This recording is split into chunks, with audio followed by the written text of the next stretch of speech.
لیکن ایک سیٹ جیت کے سیالکوٹ میں نہیں، بلاول صاحب تو برا والا کہہ رہے ہیں نون لیگ کو، آپ کیا بات کر رہے ہیں؟ لوگوں سے نوکریوں کا وعدہ کیا لیکن آپ نے لوگوں سے نوکریاں چھینی۔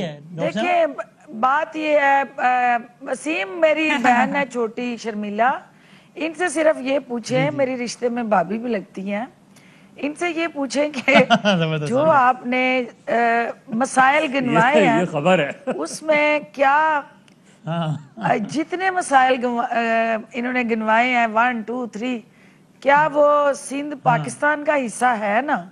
تو سندھ میں وہ تمام چیزیں سیٹل ہو گئی ہیں جو ان کے کرنے کے کام تھے۔ ہمیں چھوڑ دیں وفاق کیا کر رہا ہے، پنجاب کیا کر رہا ہے، سندھ نے وہ تمام ذمہ داریاں ادا کر لی ہیں۔ وہاں کیا مہنگائی کنٹرول ہو گئی، اور آپ کو پتہ ہے وزیر صاحب کی گواہی لے لیں کہ یہ پروونشل میٹر ہے مہنگائی کنٹرول کرنا۔ آپ لا اینڈ آرڈر، پیٹرول کی قیمتیں بڑھانا، یہ تو پروونشل میٹر نہیں ہے نا۔ اب آپ نے مجھے بداوی صاحب فردوس آپا کے سامنے بٹھایا، میں ان سے لڑ بھی نہیں سکتی۔ نہیں لڑنا تو کسی سے بھی نہیں چاہیے، اپنا آرگومنٹ دینا چاہیے۔ میں ان سے جھگڑا بھی نہیں کر سکتی، میں یہ صرف کہہ سکتی ہوں لیکن میں یہ ضرور کہوں گی کہ کیا پیٹرول کی قیمتیں بڑھانا صرف اداؤں پہ غور کر لیں، میں کچھ نہیں کہوں گی، یہ سندھ کے دائرہ کار میں ہے۔ پیٹرول کی قیمتیں آپ بڑھائیں پورے پاکستان میں، اور اس کے بعد آپ یہ کہیں کہ سندھ جو ہے مہنگائی کم کر لیں۔ آپ کمپیئر کریں نا شرمیلا، جب ہم گورنمنٹ میں تھے میں بھی اسی گورنمنٹ کا حصہ تھی، اور جو مہنگائی اور اس وقت فردوس آپا انڈیکس تھا، یہ انفلیشن نہیں تھی، اس وقت یہ انفلیشن نہیں تھی۔ یہ بتائیں کہ پیٹرول کی جو قیمتیں فوڈ انسیکیور ہو گیا ہے، اس وقت بھی اس کی ریکارڈ قیمتیں، آٹا، آج ریکارڈ قیمتیں امپورٹ کر رہے ہیں۔ جب آپ اور ہم حکومت میں تھے فیڈرل گورنمنٹ میں، تو وہ والی جو حکومت تھی نا زرداری صاحب کی، اس کا میں بھی بڑا ناقد ہوں، لیکن کرتا تھا تب آئل اس سے زیادہ مہنگا تھا جس سے آج ہے، لیکن پیٹرول پاکستان میں جتنا مہنگا آج ہے اتنا نہیں تھا۔ تاریخ میں پہلی مرتبہ اتنا مہنگا ہوا پیٹرول میں اضافہ نہیں ہوا۔ یہ میں کریڈٹ آپ کو دے رہا ہوں۔ ایک سوال اور شرمیلا سے پوچھ لیں کہ سب سے زیادہ شوگر مل کس کی ہے؟ آپ نے طے کر لیا جوابات دینے کے بجائے سوالات کر لیں، آخری سوال آپ بھی کر لیں، پھر جواب لیں۔ شوگر مل کس کی ہے سب سے زیادہ سندھ میں؟ تو اگر سندھ کے لوگوں کو ہی مفت چینی دے دیں۔ میں تو یہ کہتی ہوں کہ چینی کے اندر جب غبن ہوا تو آپ کے وزیر اعظم نے فورینسک رپورٹ بھی بنوائی، سب کچھ کیا، تو پھر جہانگیر ترین کو کیوں نہیں پکڑے؟ وہ جہانگیر ترین کو کیوں نہیں پکڑے بھائی؟ پہلے کیوں نہیں پکڑا؟ پہلے مجھے یہ بتائیں نا کہ جو میرا سوال اس کے سب سے زیادہ ملز کس جماعت سے ہے؟ ڈاکٹر صاحبہ آپ بتا دیں سندھ میں آپ یہ بتائیں پاکستان تحریک انصاف کا وزیر اعظم جب چینی کی قیمتوں میں اضافہ ہوا، وزیر اعظظم نے نوٹس لیا، اس کے اوپر کمیٹی بیٹھی، فورینسک آ گئی، اور وزیر اعظم نے اس پہ ایکشن لیا، اور ابھی کیا ایکشن لیا؟ ابھی بھی وہ تمام کیسز کیا جہانگیر ترین جیل میں ہے؟ کیا جہانگیر ترین سے پیسے ریکور ہوئے؟ جہانگیر ترین کے ساتھ پھر آپ کے سارے چالنے والے بھی پکڑے جائیں گے، آپ کو پتہ نا، جو بھی ملوث ہو پکڑا جانا چاہیے۔ ٹھیک ہے، اب دیکھتے ہیں ذرا کہ یہ اس پہ جو بھی ملوث ہو پکڑا جانا چاہیے، چاہے وہ کوئی بھی کتنا ہی بڑا ہو، ایسا ہوتا ہے نہیں ہوتا ہے، دیکھتے ہیں۔ تھینک یو جی، تھینک یو، بہت شکریہ تینوں مہمانوں کا، بہت شکریہ۔ زندگی صحت رہی تو اگلے ہفتے ملتے ہیں انشاءاللہ۔ اہم ترین خبریں اب ایک کلک کی دوری پر، آپ کے پسندیدہ ٹاک شوز ہوں یا اہم ملکی یا غیر ملکی شخصیات کی نیوز کانفرنسز، ہر لمحہ باخبر رہنے کے لیے سبسکرائب کریں ہمارا یوٹیوب چینل۔ موسم کی صورتحال ہو یا کھیل کے میدان سے خبریں، اپنے موبائل فون سے ملکی اور بین الاقوامی اہم خبروں تک رسائی کے لیے ڈاؤن لوڈ کیجیے موبائل ایپ۔ باوثوق ذرائع سے مصدقہ خبروں، تجزیوں اور تبصروں سے مستفید ہونے کے لیے وزٹ کیجیے پاکستان کی سب سے بڑی نیوز ویب سائٹ www.arYnews.tv۔ ان سب کے علاوہ پاکستان کا سب سے بڑا فیس بک پیج ہو، سب سے بڑا نیوز انسٹاگرام اکاؤنٹ یا پھر ٹویٹر، ARY نیوز پہنچا رہا ہے خبریں سب سے پہلے آپ تک، تاکہ آپ رہیں ہر لمحہ باخبر۔